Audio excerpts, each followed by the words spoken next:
A man's life moves in the direction of his thoughts. If your mind is filled with limits, your world will shrink to fit them. But when you expand your thinking, your world expands with it.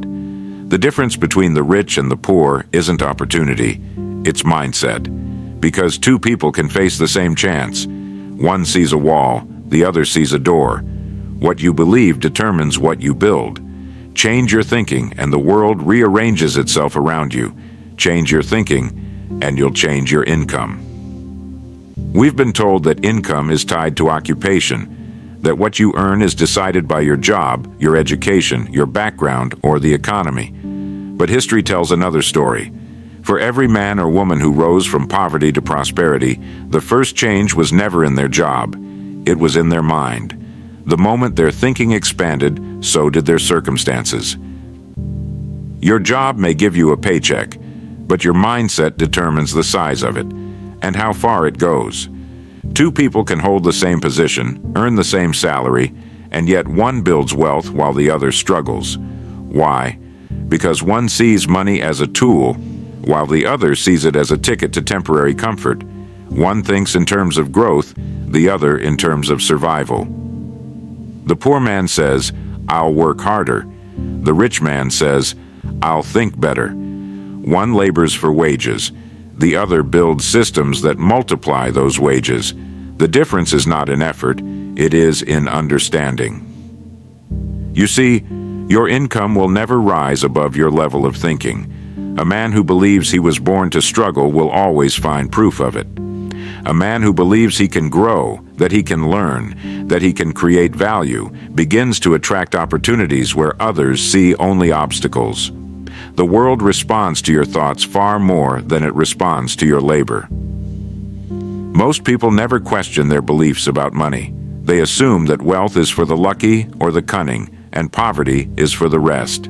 But nothing could be further from the truth. Wealth begins as a state of mind, a pattern of thought, a philosophy of value, a discipline of decision. It begins the moment a person stops asking, "How can I earn more?" and starts asking, "How can I become more valuable?" The mind is the factory, and income is the product. If the factory is neglected, filled with doubt, fear, and excuses, the product will always be small. But if the factory is clean, focused, and guided by purpose, the product will naturally increase in quality and quantity. The poor often see money as something outside of themselves, something to chase. The rich see it as something that flows from within, the result of how they think, how they plan, how they act. That is why the rich become richer, not simply because they have money, but because they have mastered the inner laws that produce it. You cannot out-earn your own beliefs. You cannot build a fortune with a mind trained for scarcity. If you think small, you will live small, not because the world denies you, but because your own thoughts do. So if you wish to change your income, you must begin not with a new job, but with a new way of thinking. Because once your mind accepts abundance, it begins to notice opportunities that have always been there, waiting for you to see them. It all begins in thought, the invisible foundation upon which every fortune is built. The habits that keep most people poor without realizing it. Poverty is not always born from a lack of opportunity. More often, it is born from a pattern of thinking, and that pattern expresses itself through habits. A poor man does not remain poor because of his work, but because of the way he works, and more precisely, the way he thinks while working. Most people believe poverty is a condition of the pocket. It is not. It is a condition of the mind that eventually shows up in the pocket. There are certain habits, small and unexamined, that quietly build walls between a person and prosperity. They are not dramatic. They are subtle. That's why they survive unnoticed. One of the first is reactive living, waiting for life to happen instead of planning for it. The poor man moves with events. The rich man moves ahead of them. The poor man spends his days responding to urgencies, solving problems that could have been prevented. The rich man spends his days shaping direction, thinking before acting. One is always chasing, the other is always creating. Another habit is confusing motion with progress. Many people work endlessly, filling their days with activity, mistaking exhaustion for achievement. They say, "I'm working hard," but they never stop to ask, "Am I moving closer to my goal?" The poor man believes in sweat alone. The rich man believes in thought, guided by purpose. A third habit is spending to appear successful instead of becoming successful. The poor man buys to impress. The rich man invests to improve. One seeks validation, the other seeks value. You will never rise financially if your mind values appearance more than advancement. Every coin spent to prove worth is a coin taken from your future. Another subtle habit, blaming instead of learning. The poor man finds comfort in excuses. He blames the government, the market, his employer, or his upbringing. The rich man takes responsibility even when he is not at fault. Why? Because only the one who takes responsibility gains the power to change his condition. The man who blames hands away his power. And perhaps the greatest habit that keeps people poor is short-term thinking. The poor man sees only the week ahead, sometimes only the day. The rich man plans years, even decades forward. One is satisfied by survival, the other is driven by vision. These habits are not broken by chance. They are replaced one by one through awareness and discipline. To break reactive living, begin each day with purpose. To overcome the illusion of progress, measure results instead of activity. To defeat impulsive spending, delay gratification, and let your money work before you do. To silence blame, take ownership of every outcome. To escape short-term thinking, plant goals that take years to bloom, and nurture them patiently. The poor man's greatest tragedy is not that he lacks money. It is that he repeats the same thoughts and expects a different life. The rich man's greatest advantage is not that he has money. It is that he examines his thinking daily, discarding what weakens him and reinforcing what strengthens him. Wealth begins when you stop living by habit and start living by intention. How to replace emotional spending with strategic thinking. Most people never realize how deeply their emotions control their money. They do not spend with intention, they spend with impulse. When they feel tired, they buy comfort.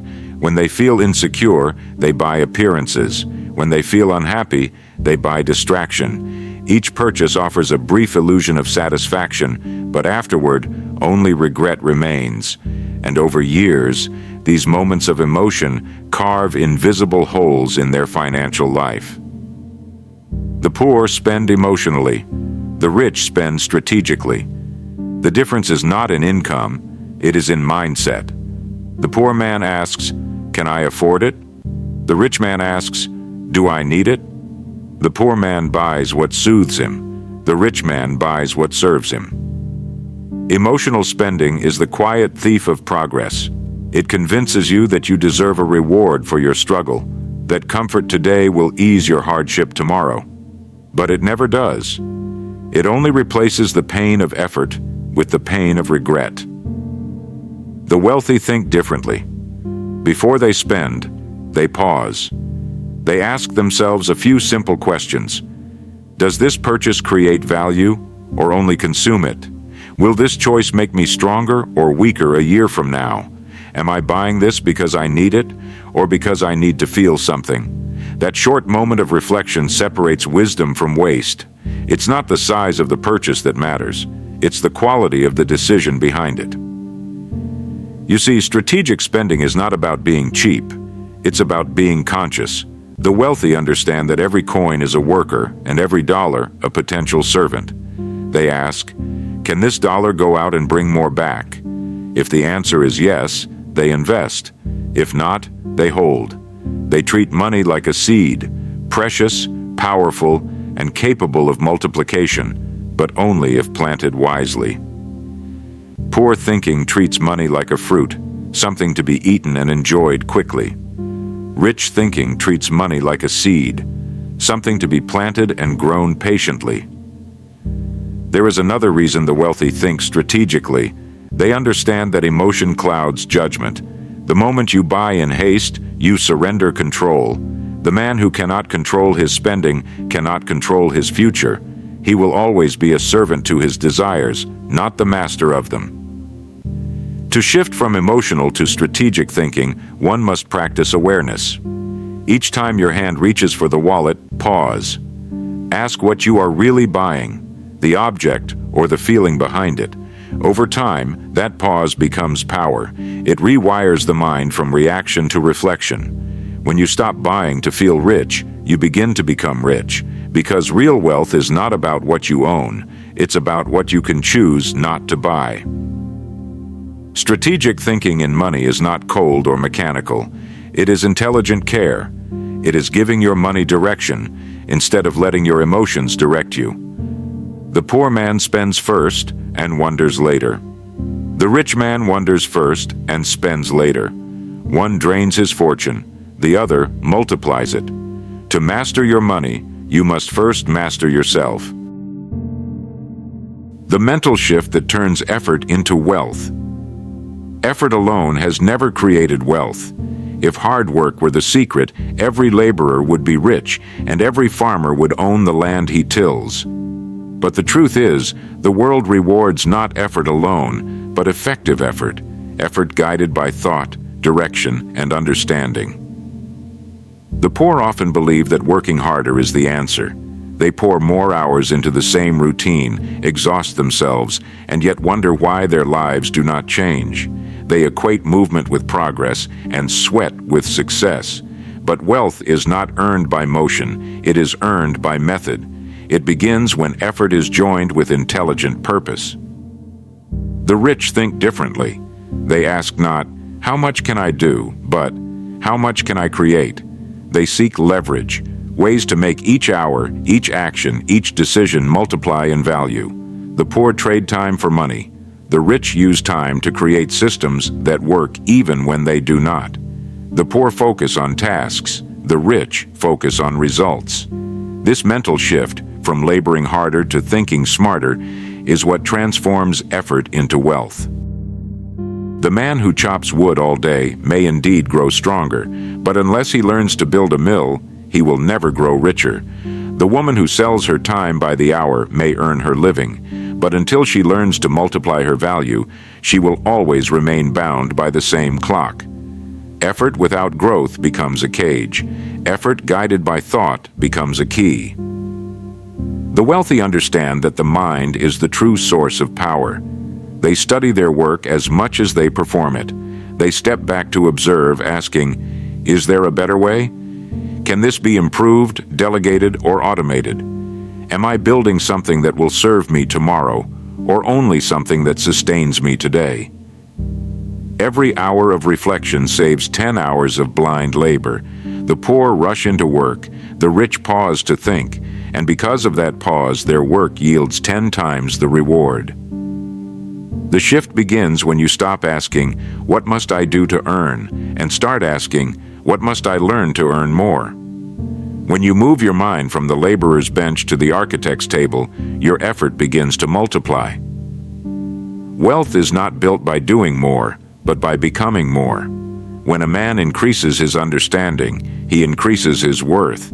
A day spent improving your mind is worth more than a week spent repeating the same task. The poor work within the limits of their hands. The rich expand the limits of their mind. Thinking itself is work, the highest and most profitable form of work. Few engage in it deeply, for it requires solitude, patience, and honesty. But those who do find that a single idea, born in reflection, can replace a lifetime of blind effort. Effort without direction leads to exhaustion. Effort guided by vision leads to abundance. So, if you wish to turn your effort into wealth, stop measuring your day by how much you have done, and begin measuring it by how much you have improved. The man who grows daily in thought and understanding will soon find his income rising to match the expansion of his mind. Because, as Earl Nightingale himself once said, "We become what we think about." And when a man begins to think like a builder of wealth, his hands will soon follow. How rich people think, plan, and act differently every day. If you were to observe a wealthy person closely, you would not find magic in their actions, only mastery in their thinking. The difference is not in the number of hours they work, but in the clarity with which they use those hours. The wealthy live each day with intention. They think long before they act, and because of that, every act carries power. The poor live reactively. They wait for the day to begin, for someone to tell them what to do, for circumstances to decide their pace. The rich begin their day with design. They decide where their energy will go, what deserves their focus, and what must wait. One is driven by pressure, the other by purpose. The rich do not drift. They plan. They look ahead and think in terms of structure. A poor man may say, "I will try my best today." A rich man says, "I will direct my best today." The difference seems small, but its effects are vast. One spends effort randomly, the other invests it wisely. Every day, wealthy people think in terms of building and multiplying. They ask questions that most never consider. How can this effort be improved? Who can I collaborate with? What system can make this easier next time? Each answer creates leverage, and leverage is what turns ordinary action into extraordinary results. To the poor mind, the day is something to survive. To the rich mind, the day is something to shape. And that simple shift, from endurance to design, transforms not only income, but destiny. Poor thinking stops at the problem. It says, "This cannot be done." Rich thinking moves beyond it and asks, "How can it be done?" One shuts the door, the other builds a key. That mindset alone is worth more than a lifetime of labor. The wealthy also understand rhythm. They move with consistency. Each morning they anchor their thoughts in goals. Each evening they review their progress. They treat their days like chapters in a book, deliberate, connected, meaningful. The poor, on the other hand, treat each day as a separate event, disconnected from the next, and so their lives never gain momentum. The rich act on plans, not on moods. If they feel tired, they still move. If they feel uncertain, they still proceed. Emotion does not decide their action, principle does. They are not servants to their feelings, but masters of their direction. The poor wait for motivation. The rich rely on discipline. The poor dream of a better future. The rich design it, one deliberate decision at a time. The poor talk of luck. The rich talk of preparation. Every day, the rich mind builds a pattern, thought, plan, action, review, repeated until it becomes second nature. And when such a mind meets opportunity, success is inevitable. The difference is not mystical, it is methodical. It is not luck, it is law. When a person begins to think with purpose, plan with foresight, and act with discipline, life itself begins to yield. The world rearranges around the mind that knows where it is going, and that, in the end, is the quiet secret of the rich. They don't wait for wealth, they think it into being, plan it into shape, and act it into reality. So everything begins in the mind. Before a man changes his world, he must first change his thoughts. Before wealth fills his hands, it must first fill his head. You cannot rise higher than the ideas that live inside you. The poor think of survival. The rich think of expansion. The poor think of limitation. The rich think of creation. Both live in the same world, but one builds bridges where the other sees walls. Your income is not your job. It is your philosophy. It reflects what you believe about effort, value, and possibility. Change those beliefs, and the numbers in your life will begin to change with them. Think differently about time, and you'll use it differently. Think differently about money, and you'll multiply it instead of spending it. Think differently about yourself, and the world will begin to treat you as you see yourself. The man who changes his thinking changes his future. And when you stop doing what poor people do, when you refuse to live by fear, impulse, or limitation, you step onto the path that wealth has always waited to meet you on. Change your thoughts, and you will change your income. Change your income, and you will change your life.